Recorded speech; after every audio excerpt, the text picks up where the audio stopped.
Welcome to all. स्वागत आप सभी का आरएस सर यूट्यूब चैनल पे। और हम आ चुके हैं एक ज़बरदस्त धमाकेदार वीडियो के साथ में। जी हाँ, ये वीडियो आपका सबसे ज़्यादा रिक्वायरमेंट वाला वीडियो है जहाँ पर आपके कॉल और मैसेज थे। और वीडियो ये था कि हमने सर तैयारी स्टार्ट कर दी है, लेकिन अब सेल्फ रिवीजन कैसे किया जाए, सेल्फ स्टडी प्लान मेरा कैसा हो ताकि मैं ज़्यादा से ज़्यादा स्कोर पेपर में कर पाऊँ। क्योंकि किसी भी बच्चे को सिलेक्शन के लिए दो चीज़ें ज़रूरी होती है, एक जो उसको स्टडी मटेरियल, जो क्लासेज उसको मिल रही है वो, और दूसरा उसका सेल्फ रिवीजन।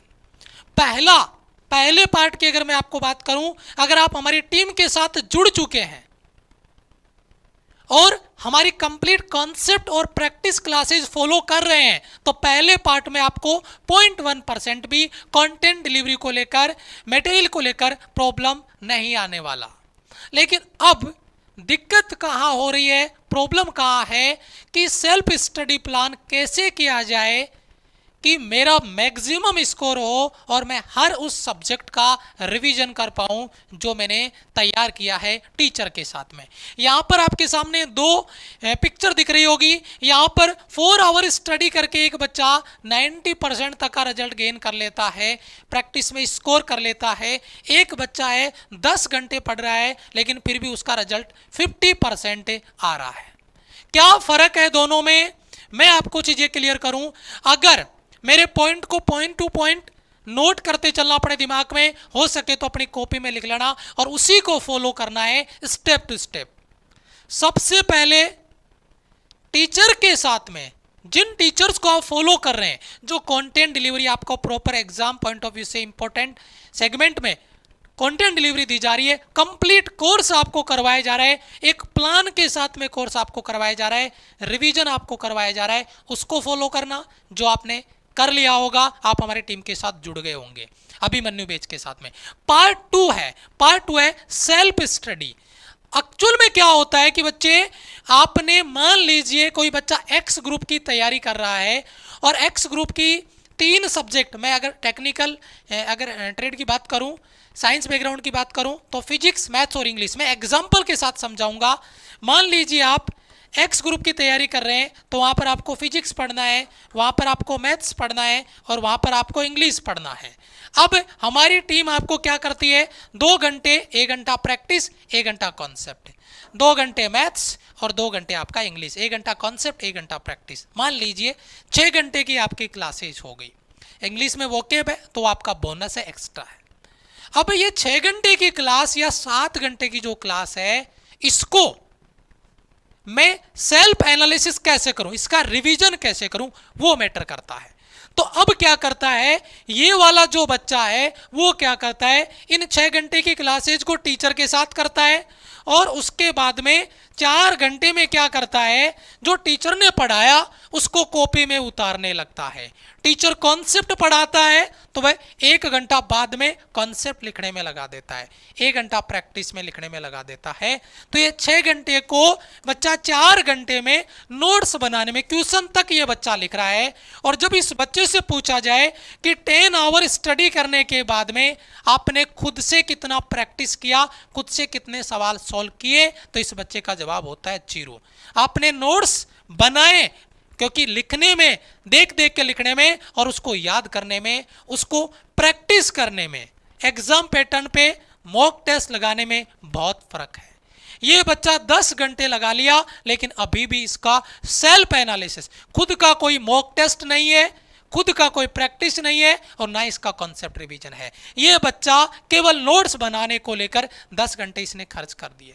दूसरा बच्चा जो स्मार्ट वर्क कर रहा है, 6 घंटे टीचर के साथ में लाइव पढ़ लिया, क्योंकि अगर आपको 3 महीने में 2 साल का कोर्स कंप्लीट करना है तो 7-8 घंटे आपको पढ़ना पड़ेगा, ये रियलिटी फैक्ट है, और वो भी 0 लेवल से अगर आप पढ़ रहे हैं तो ठीक है। 6 घंटे पढ़ने के बाद में ये बच्चा क्या करता है, बच्चे भी ये 4 घंटे में, जो 4 घंटे मैंने यहाँ पे डाले हैं, उन 4 घंटे में ये बच्चा क्या करता है, प्रत्येक सब्जेक्ट को 1 घंटा मान लीजिए फिजिक्स को ले लिया, 1 घंटा मान लीजिए मैथ्स को ले लिया और 1 घंटा मान लीजिए इंग्लिश को ले लिया। सबसे पहले कॉन्सेप्ट के जो नोट्स थे उनको एक बार रिवाइज कर लिया, रफ कॉपी ली और जो चीजें इसको याद नहीं हो रही थी उनको एक बार रफ कॉपी में 2-3 बार रिवाइज करके लिख दिया।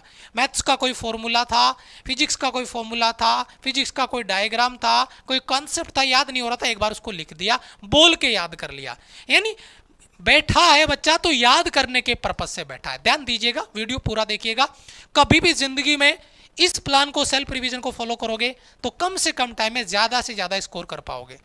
उसके बाद में 1 घंटा फिजिक्स में से 30 मिनट में इसके कॉन्सेप्ट का रिवीजन और 30 मिनट में जो टीचर के साथ मिलके 6 घंटे में पढ़ा, क्योंकि बच्चा रिवीजन खुद का प्लान बनाता है, कभी फॉलो नहीं होता है। जो टीचर दिन में पढ़ाया उसको शाम को खुद से पढ़ो, क्योंकि दिन में आप टीचर के साथ पढ़ रहे थे, अब आपको खुद को क्वेश्चन सॉल्व करने का मौका है। देखते हैं कितना आता है, और उसी दिन पढ़ोगे तो आपको मैक्सिमम क्वेश्चन आ भी जाएंगे, जिससे आपको कॉन्फिडेंस आएगा।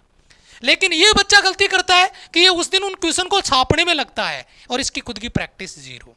ये बच्चा उन क्वेश्चंस को खुद सॉल्व कर रहा है, ये बच्चा उन क्वेश्चन को सॉल्व कर रहा है कि मेरी लाइव क्लास में 5 क्वेश्चन आ रहे थे, सही थे मेरे, 15 गलत थे, लेकिन अब मेरे 18 क्वेश्चन सही है, केवल 2 ही क्वेश्चन है जो मुझे अभी भी नहीं आते हैं, केवल इसको उन 2 क्वेश्चन पे फिर से काम करने की जरूरत है। और इसका अभी एक भी क्वेश्चन तैयार नहीं है, इसका केवल नोट्स तैयार हुआ है, इसका नोट्स ऑलरेडी तैयार है, इसका मॉक टेस्ट लगा रहा है।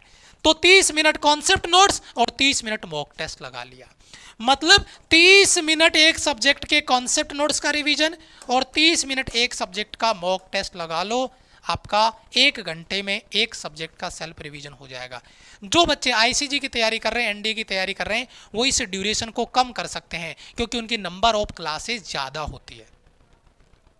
नंबर ऑफ क्लासेस ज़्यादा होने की वजह से उसको ये टाइम ड्यूरेशन कम करना पड़ेगा। ये बच्चा केवल 10 घंटे पढ़ रहा है और एयरफोर्स, नेवी और आईसीजी वाला बच्चा है, उसको कम से कम, एनडीए वाला बच्चा है, एयरफोर्स वाले बच्चा 10 घंटे में चल जाएगा, लेकिन आईसीजी वाला बच्चा है, नेवी वाला बच्चा है, आपका ये एनडीए वाला बच्चा है, सीडीएस वाला बच्चा है, इसका टाइम ड्यूरेशन ज़्यादा होगा, क्योंकि नंबर ऑफ सब्जेक्ट ज़्यादा है तो क्लासेस ज़्यादा होगी, तो उस बच्चे का टाइम ड्यूरेशन 13-14 घंटे तक जाता है, लेकिन करना पड़ेगा बचे हुए टाइम ड्यूरेशन में। ठीक है, तो प्रत्येक सब्जेक्ट को इसी तरीके से डिवाइड करो।